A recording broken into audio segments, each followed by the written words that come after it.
बिस्मिल्लाहिर्रहमानिर्रहीम, अस्सलाम वालेकुम। आप देख रहे हैं स्पोर्ट्स फ्लिक्स, मैं हूं हमजा शफीक। तो जनाब, अगर पाकिस्तान क्रिकेट की बात कीजिए तो WCL इस time Pakistan champions versus Australia champion match जारी है और इन्हीं मैचेस की परफॉर्मेंस को देखते हुए शायद इंडिया कहीं ना कहीं पाकिस्तान की किसी भी टीम से किसी भी प्लेटफॉर्म पर खेलने से घबरा रहा है। अभी पाकिस्तान चैंपियंस जो है वो बॉलिंग कर रहा है और ऑस्ट्रेलिया के 65 पर 6 खिलाड़ी आउट हो गए और इस वक्त 9वें ओवर का खेल जारी है। यही वो वजह है कि पहला मैच भी WCL का भारत ने खेलने से इनकार कर दिया था, क्योंकि उन्हें पता था कि पाकिस्तान टीम की परफॉर्मेंस जो है वो एक्स्ट्रा ऑर्डिनरी परफॉर्मेंस इसमें दी है। उन्होंने पहला मैच इंग्लैंड के खिलाफ खेला और वो जीता। तो अगर इंडिया ये मैच पाकिस्तान से हार जाता तो वो किस मुंह से वापस भारत जाता है, क्योंकि 6-0 के बाद 1-0 यहां पर भी हो जाता, जो कि वो बर्दाश्त नहीं कर सकते थे। इसी सारे सिनेरियो में उनके तमाम क्रिकेटर्स ने एक प्रोपेगेंडा क्रिएट किया कि हम अगर शाहिद अफरीदी नहीं खेलेगा, अगर खेलेगा तो हम नहीं खेलेंगे, अगर हमने खेलना है तो शाहिद अफरीदी नहीं खेलेगा, जिसको कंप्लीटली डिनाई कर दिया गया और वो मैच कॉल्ड ऑफ कर दिया गया था। और अब जो है भारत इस टूर्नामेंट में भी टेबल के बॉटम पर है, ऑलमोस्ट इस टूर्नामेंट से बाहर हो गया, जबकि पाकिस्तान जो सेमीफाइनल के लिए क्वालिफाई कर चुका है। उसके बाद ये हमने बात करनी है पाकिस्तान वर्सेस वेस्ट इंडीज, जो कि 31 जुलाई से T20 सीरीज का आगाज हो रहा है, उस पर बात करेंगे। इसके अलावा और वहां पर हारिस रऊफ के साथ जो वाकया पेश आया था लास्ट टाइम, उसके बाद अब वो काफ़ी ज़्यादा सेटिस्फाई है, वहां से उन्होंने ट्वीट वगैरह भी कर दिया है, इस बारे में बात करनी है। उसके अलावा इंग्लैंड इंडिया जो टेस्ट सीरीज चल रही है, जिसमें जो रूट ने जनाब एक संगे मील अबूर किया और वो दूसरे बड़े बैटर बन गए, 13,409 रन के साथ दूसरे नंबर पर मौजूद है। इस सारी सूरत पर बात करते हैं। हमारे साथ मौजूद है senior sports analyst Ahmed Saeed साहब। अस्सलाम वालेकुम अहमद साहब। जी वालेकुम। एशिया कप से ही थोड़ा सा स्टार्ट लेते हैं, उसके बाद WCL पे आते हैं। एशिया कप में दोबारा से खबरें हैं। अब जो है खबर ये है कि पूरी तैयारी की जा रही है। अब क्रिकेटर्स कह रहे हैं कि ये होना चाहिए, लेकिन भारतीय मीडिया कह रहा है कि जनाब इसको नहीं होना चाहिए, इसका बॉयकॉट करना चाहिए। इससे पहले तक क्रिकेटर्स भी कह रहे थे कि बॉयकॉट करना चाहिए, लेकिन शायद BCCI ने क्रिकेटर्स को कह दिया कि एटलीस्ट आप मत बोले, ये काम मीडिया का है, ये उनको हमने कुछ पैनीज दी हुई है इस काम के लिए, इस पर बात करने के लिए। तो इसके बारे में कोई अभी तक कोई अपडेट आपके पास है? इसमें ACC का कोई मौक़िफ़ सामने आया हो? देखिए, मुझे तो इस सारी सूरत हाल में बहुत ज़्यादा मज़ा इस बात का आ रहा है कि अब खुद उन्हें भी समझ नहीं आया कि हम क्या बयानियाँ इख्तियार करें। कल तक वो कह रहे थे कि हमारे जो हमारी कौमी गैरत है उसको हम फ़ौक़ियत देंगे, जो हमारे शहदा वहाँ पर जो उनके फ़ौजी जो है वो लड़ते लड़ते जान से जाते हैं बॉर्डर्स के ऊपर, उनको हम फ़ौक़ियत देंगे और हम जो नेशनल इंटेग्रिटी है उसको फ़ौक़ियत देंगे, और हम पाकिस्तान के साथ जो है वो एशिया कप नहीं खेलेंगे क्योंकि पाकिस्तान हमारा दुश्मन है और हम किसी भी दुश्मन ममालिक के साथ जो है वो क्रिकेट समेत कोई भी गेम नहीं करना चाहते। लेकिन जब वो ये बातें कह रहे थे तो उन्हें भी इस बात का अंदाज़ा था कि जिन ब्रॉडकास्टर्स को हमने ये पैसे दिए हुए हैं वो हमारे नाक में दम कर देंगे, और अब वो नाक में दम होना शुरू हो चुका हुआ है। तो एक तरफ तो जो वो ब्रॉडकास्टर, जो ऑफिशियल ब्रॉडकास्टर्स हैं एशिया कप के, जिन्हें नशर करना है, वो इसके जो है वो इश्तिहारात बना के चला रहे हैं, एशिया कप का माहौल बना रहे हैं, वो उसके रोज़ाना आए दिन जो है वो तरह तरह की उसकी इश्तिहारात की मुहिम चला रहे हैं। लेकिन जो अपने इनके सो कॉल्ड दानिश्वर बैठे हुए हैं सोशल मीडिया के ऊपर, और साबिक क्रिकेटर्स और जो उनके कमेंटेटर हैं और जो मुबस्सिरीन हैं, जो 2 हफ्ते पहले ये बयानात दे रहे थे कि पाकिस्तान के साथ नहीं खेलना है, अब उन्हें BCCI के इस ऑफिशियल स्टांस के ऊपर समझ में नहीं आ रही है कि वो किस दीवार के अंदर जाके अपना सर टकराएं। तो जब उनको ये समझ नहीं आए तो फिर इस बौखलाहट के आलम में वो इस तरह की बातें कर रहे हैं कि हमारे बगैर क्रिकेट नहीं हो सकती, हम जो है वो क्रिकेट के सुपर पावर है, हमारा पैसा ना हो तो पाकिस्तान नहीं खेल सकता, हम ये कर देंगे, हम वो कर देंगे।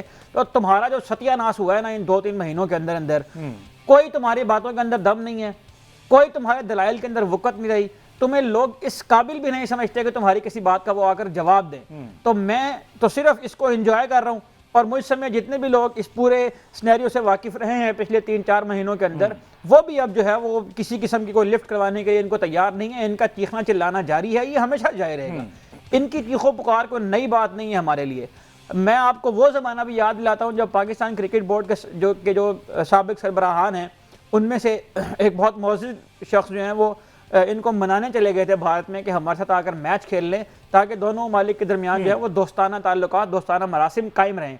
और उसके बाद भी आप भी जानते हैं कि अक्सर टीवी पर ये खबरें चलती रहती हैं कि कबड्डी की टीमें भी आपस में खेल रही हैं, वॉलीबॉल की टीमें भी आपस में खेल रही हैं, टेनिस की टीमें भी आपस में खेल रही हैं, स्क्वॉश की टीमें भी आपस में खेल रही हैं, तो क्रिकेट की टीमें क्यों नहीं खेल सकती हैं? तो वो भी हम जितने बड़े ज़र्फ का मुजाहरा हम कर सकते थे हमने कर दिया। लेकिन आप अपनी इस जिद और हठधर्मी की वजह से मामलात को वहां पर लेकर आए। आपने हमारे इस बड़ेपन को हमारी कमजोरी समझा, और आपने ये अपने तय समझना शुरू कर दिया कि आपको बहुत तोप चीज़ें अब हमने भी ये स्टांस ले लिया, पाकिस्तान स्पोर्ट्स बोर्ड ने इस बात का पाबंद कर दिया है, वो कोई भी टीम हो, हॉकी की टीम हो, टेनिस की टीम हो, वॉलीबॉल की टीम हो, बेसबॉल की टीम हो, क्रिकेट की टीम हो, कोई भी टीम अगर जाएगी तो वो पाकिस्तान स्पोर्ट्स बोर्ड से इजाज़त लेकर जाएगी। और इस दोराहे पर आप खुद हमें लेकर आए हैं अपनी इस जिद और हट धर्मी की वजह से। तो जिस मीडिया की आप बात कर रहे हैं उस मीडिया की चीखों पुकार से तो मतलब अब तो मुझे लगता है कि इनको किसी किस्म की तरफ से कोई जवाब नहीं आने वाला, क्योंकि लोगों ने समझना है कि तो इनका तो काम ही इस किस्म में, वो लफ्ज नहीं बोलना चाह रहा यहाँ पे, इनका तो काम ही वो है, काम ही वो है जो रोना पिटने में लगाया हुआ है, तो ये लगाए रखे अंदर रोना पिटना। बिल्कुल ठीक है। अच्छा, साथ ही साथ ना सिर्फ ये बल्कि अब उनसे पाकिस्तान किसी भी जगह पर बर्दाश्त नहीं हो रहा। ये सानेहा, आपने सानेहा क्या है, ये एक छोटी मोटी जो हैंकी पैंकी लड़की है, ये जो इंग्लैंड इंडिया टेस्ट मैच में जो एक शर्ट पहने नौजवान जो है वहां पर मौजूद था, लेकिन सलाम में उसने भी डटकर मुकाबला किया कि उसने कहा फोर्सफुली निकाल सकते हैं, बाहर निकाल दें, क्योंकि उसके बाद पता था उसको कि इस पर लीगल एक्शन हो सकता है, खुद मैं नहीं जाऊंगा। तो उन्होंने भी वहां पे जवाब मर्दी का देखा। नकवी साहब ने रास्ता दिखा दिया सबको कि अब डर के आगे जो है वो झुकना नहीं है, ठीक है, आपने मुकाबला करना है उसका, और उसी तरह उसने भी किया। और ये क्या भोंडी हरकत की वैसे, डरने की इसमें कोई बात नहीं है, वो मुंह से आग थोड़ी निकालते हैं। वो एक क्रिकेट फैन है। अब इंडिया और इंग्लैंड का टेस्ट मैच हो रहा है, ओल्ड ट्रैफर्ड एक ऐसा ग्राउंड है कि जहां पर आपने नहीं लिख कर लगाया हुआ कि यहाँ पर इंडिया और इंग्लैंड के फैंस के अलावा कोई भी ना आए, और पूरी दुनिया में ये होता है। आप किसी भी मुल्क में मैच हो रहा हो तो वहां पर न्यूट्रल फैन की हैसियत से जाकर मैच देख सकते हैं, और ये पूरी दुनिया की प्रैक्टिस है। मेरा ख्याल पहली दफा ऐसा हमने देखने में आएगा किसी भी स्पोर्ट्स में, ऐसा मेरा नहीं ख्याल कभी इससे पहले हुआ हो। देखें, जब आपका किसी नीच हमसाये के साथ आपका मुकाबला हो ना, जब आपका दुश्मन इस तरह की नीच हरकतों पर उतर आए, तो फिर आपको इस तरह के मनाजिर देखने को मिलते हैं। और जिस गार्ड ने उनसे आकर बात किया, उनके बारे में रिपोर्टेडली ये कहा जा रहा है कि उनका ताल्लुक भी शायद हमसाया मुल्क से ही है।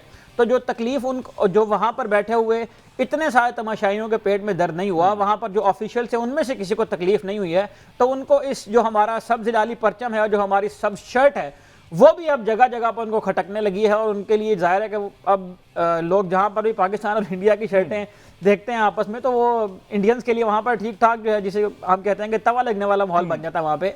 तो सबसे पहले तो वो जो हमारे स्पेक्टेटर थे जो पाकिस्तान की शर्ट पहन कर गए, उनके जज्बे को मैं सलाम पेश करता हूं कि वो पाकिस्तान की शर्ट में वो टेस्ट मैच देखने चले गए।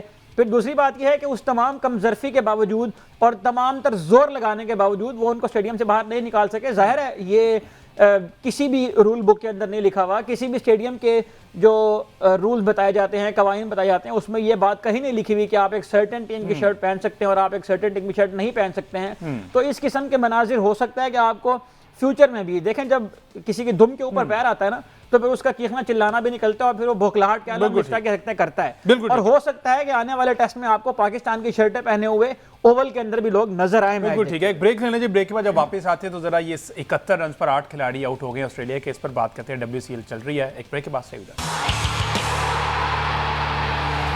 वेलकम बैक जी। बात हो रही पाकिस्तान क्रिकेट के हवाले से, और WCL 2025 में पाकिस्तान वर्सेस ऑस्ट्रेलिया चैंपियंस मार्का जारी था, जिसमें अभी एक इनिंग का इख्तिताम हुआ है। 74 पर ऑस्ट्रेलिया की पूरी टीम जो है वो आउट हो गई है, और ये वो साइन है, यही वो साइन है जिसको देखते हुए भारत ने पहला मैच अगेंस्ट इंग्लैंड पाकिस्तान ने जीता। उसके बाद भारत जो है उसके औसान खता हो गया और भारत ने इनकार कर दिया कि अगर कहीं पाकिस्तान से उनकी टीम मैच हार जाती है तो उनका वापस भारत जाना मुश्किल हो जाएगा। अहमद सईद साहब, पूरी दुनिया में अब वो जब गेम खेलते हैं ना तो उसमें कहते हैं ये बड़े लड़के लेके आए, हमारे पे इल्जाम लगता है ये छोटे लड़के लेके आए हैं।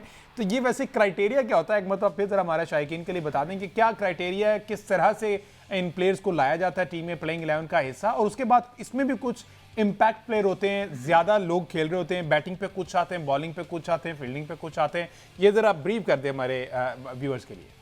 देखें, इसमें असल में क्राइटेरिया तो ये है कि 32 साल जो है वो इसमें उम्र की हद रखी गई है कि 32 साल से ऊपर का खिलाड़ी एलिजिबल हो सकता है World Test Championship of Legends खेलने के लिए विद सर्टेन कंडीशन। हर टीम के अंदर 3 प्लेयर ऐसे होने चाहिए जिन्होंने 150 से ज़ायद इंटरनेशनल मैचेस किसी भी फॉर्मेट, T20, ODI टेस्ट, किसी भी फॉर्मेट के 150 या 150 से ज़ायद मैचेस अगर उस प्लेयर ने खेल रखे हैं तो वो एलिजिबल हो सकता है। ऐसे 3 प्लेयर्स होने चाहिए। ठीक है। 2 प्लेयर्स ऐसे होने चाहिए जिन्होंने 250 या उससे ज़ायद मैचेस खेल रखे हों। इससे एक तो ये होता है कि जो एज ब्रैकेट है वो भी मेंटेन रहती है, दूसरा ये होता है कि जिसको हम कहते हैं कि सीनियर जूनियर जो मिलाकर टीम बनती है, वो इस तरह की चीज़ को अचीव करने के लिए क्राइटेरिया रखा गया है। तो ये वो क्राइटेरिया है जिसके तहत ये टीमें सेलेक्ट हुई हैं, और इसमें यह भी हो सकता है कि वो प्लेयर भी खेल सकता है जो मौजूदा क्रिकेट टीम का हिस्सा हो, लेकिन उसकी उम्र 32 साल से ज़्यादा हो। जो वो प्लेयर जो इंटरनेशनल किसी भी टीम की जानिब से नहीं खेले इंटरनेशनल क्रिकेट, जो लीग क्रिकेट खेल कर आए हैं, उनके लिए भी इस बार एक ब्रैकेट रखी गई है कि अगर वो 250 से ज़ायद मैचेस खेल चुके हैं लीग से, तो वो भी इस World Test Championship of Legends की टीम का हिस्सा बन सकते हैं, लेकिन किसी टीम ने इसको ऑप्ट किया नहीं है अभी तक। अच्छा, तो हो सकता है कि नेक्स्ट जो World Test Championship of Legends का एडिशन होगा उसमें हमें इस तरह के प्लेयर्स देखने को मिले। अभी तक सारे प्लेयर वो खेल रहे हैं जो किसी ना किसी इंटरनेशनल टीम को रिप्रेजेंट कर चुके हैं। जिस मैच का आप तज़किरा कर रहे हैं, पाकिस्तान की टीम ने 74 रन पर जो है वो ऑल आउट कर दिया है ऑस्ट्रेलिया की लेजेंड्स टीम को, और 2012 में ऑस्ट्रेलिया की टीम ने एक बार दुबई में पाकिस्तान की टीम को 2012 पर ऑल आउट किया था। तो हमारी जो मौजूदा टीम है वो तो बदला नहीं ले पाई, हमारे जो सीनियर्स हैं, लेजेंड्स हैं, उन्होंने उसका बदला जो है वो आज चुका दिया है 74 रन पर आउट करके ऑस्ट्रेलिया की टीम को, जो ऑस्ट्रेलिया का कम तरीन स्कोर है T20 क्रिकेट के अंदर। सईद अजमल ने इसमें जो है वो 6 विकेट्स हासिल की हैं, और क्या कमाल के उन्हें बॉलिंग की है सईद अजमल ने। और सईद अजमल के बारे में अगर मैं आपको बताऊं तो जो अभी वो स्टैंडिंग ओवेशन लेकर बाहर जा रहे थे, तो जिस किस्म के ग्रैटिट्यूड का उन्हें मुजाहरा किया अरशद खान के लिए, जो खुद एक ऑफ स्पिनर बॉलर रहे हैं, बहुत ज़्यादा इंटरनेशनल क्रिकेट गो के वो नहीं खेल पाए हैं, लेकिन सईद अजमल ने जो नंबर्स के एतबार से भी, जो अपने स्टेचर के एतबार से भी अरशद खान से बहुत बड़े बॉलर हैं, उन्होंने जिस तरह से उनके पाँव को छुआ है और जिस तरह से उनको घुटनों को उन्हें हाथ लगाया, ग्रैटिट्यूड शो किया है, ये बताता है कि लेजेंड्स किस तरह से बनते हैं, और ये बताता है कि बड़े प्लेयर्स जो हैं वो किस तरह से बिहेव करते हैं। जो जो वो बड़े प्लेयर बनते जाते हैं उनके अंदर ज़्यादा ग्रैटिट्यूड पैदा होता है, और यही वो मनाजिर है, यही वो चीज़ें हैं जो आपको लेजेंड बनाती हैं एक आम प्लेयर से लेकर। वरना क्रिकेट तो बहुत सारे लोग हैं जो अच्छी खेलते हैं। अभी एक हफ्ता पहले भी एक टीम के कुछ प्लेयर्स थे जिन्होंने बहुत ज़्यादा क्रिकेट के जोम में वो मुब्तला, तो उन्हें एक मैच का जो है बायकॉट कर दिया। मैं नाम नहीं लेना चाहता उनका बार बार। तो मैं बताना ये चाहता हूँ असल में कि लेजेंड, वर्ल्ड लेजेंड का मतलब क्या होता है और लेजेंड्स किस तरह से बनते हैं। तो बहुत शानदार कारकर्दगी का मुजाहरा किया है पाकिस्तान ने, और उम्मीद है कि पाकिस्तान इस मैच को विन करने के बाद 5 कंसेक्यूटिव विक्ट्रीज के साथ प्लेऑफ राउंड के लिए क्वालिफाई कर जाएगा। अच्छा, इससे मुझे याद आया जो आप कह रहे थे, इन लेजेंड्स को भी कोच की जरूरत पड़ती होगी, इसमें भी कोचिंग स्टाफ है? देखें, जो कोचिंग की फिलॉसफी है वो ज़ाहिर, जो नेशनल टीम के अंदर भी आप देखें, पाकिस्तान नेशनल टीम के साथ जो कोच है उसका काम ये नहीं है कि उसने उनकी टेक्निक सीधी करवानी है, या उसने उनकी जो है वो बल्ले का मिडल निकलवाना है, या उनकी कैचिंग की प्रैक्टिस करनी है। ये तो सारी जो चीज़ें होती हैं ये तो अंडर 19 से पहले कवर होनी चाहिए। जितनी ये बेसिक्स हैं, ये बेसिक्स वहाँ से कवर होकर आएंगी तो इंटरनेशनल लेवल का मटेरियल जो है वो तैयार होगा। अनफॉर्चुनेटली पाकिस्तान में चूंकि ग्रास रूट का स्ट्रक्चर मजबूत नहीं है, इसलिए ये वाली बेसिक्स जो है वो मोहम्मद हारिस जैसे कैरेक्टर्स अभी तक आपको नजर आता है कि उनके बेसिक्स चूंकि उस तरह से कवर नहीं है। तो यहाँ पर हमारे यहाँ ये लगता है कि कोचेज के जो स्टैंडर्ड है, जो उनके मयारात हैं, वो उसके मुताबिक नजर आते हैं हमें। जो इन टीमों के साथ कोच होते हैं या इंटरनेशनल टीम के साथ भी जो कोचेज होते हैं वो टैक्टिकल कोचिंग के लिए होते हैं, वो मैच सिचुएशंस के मुताबिक एडवाइस करने के लिए होते हैं, वो ये बताने के लिए होते हैं कि जो प्लेइंग 11 है अवेलेबल रिसोर्स के अंदर पिच को देखते हुए वो किस तरह से बनाई जाए। तो कोचेस की जरूरत तो हर हाल में होती है, और खास तौर पर जो इस तरह के एजाजी टूर्नामेंट्स हैं उनमें एजाजी तौर पर भी कोचेस को हायर किया जाता है। गो कि ये वाले कोचेस जो हैं ये फुल टाइम रोल के अंदर हैं।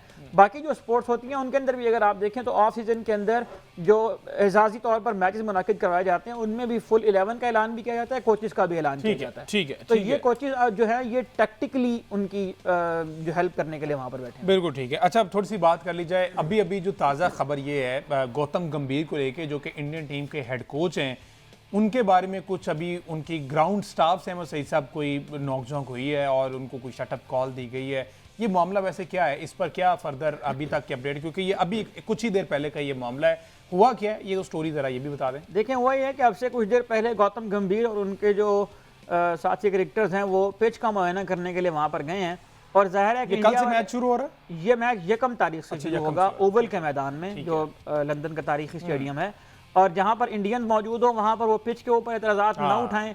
ये तो मेरा ख्याल है कि एक अनहोनी बात होगी कि वो कहीं जाएं और वो इस तरह की छोटी छोटी हरकतें ना करें। वो दुबई हो, वो अहमदाबाद हो, वो इंडिया हो, वो ऑस्ट्रेलिया हो, इंग्लैंड हो, जहाँ वो जाएंगे उनको पिच के ऊपर हमेशा एतराज़ होते हैं, उनको अपनी मर्जी की पिचेस चाहिए होती हैं खेलने के लिए। तो वहाँ पर जाकर उन्होंने जो एक फेंस लगी होती है वहाँ पर पिच के ऊपर, उस फेंस के इर्द गिर्द खड़े होकर उसको उन्हें पिच को छूने की भी कोशिश की, और जब उस फेंस को एक लिमिट होती है जिससे आगे आप नहीं जा सकते हैं, तो वहाँ पर उनको जो है वो कहा यह जा रहा है कि ली फोर्टिस जो वहाँ के ग्राउंड स्टाफ के हेड हैं, उन्होंने उनको जो है वो टोक दिया कि आप इससे आगे नहीं जा सकते हैं। तो वहाँ पर उन्होंने तल्ख जुमलों का तबादला जो है वो उनके दरमियान हुआ और गौतम गंभीर के दरमियान हुआ है, जिसमें गौतम गंभीर ने उन्हें ये भी कहा है कि आपने जिसको शिकायत लगानी है लगा दें, आप अपनी जो लिमिट्स हैं आपके उनके अंदर आप रहकर बात करें।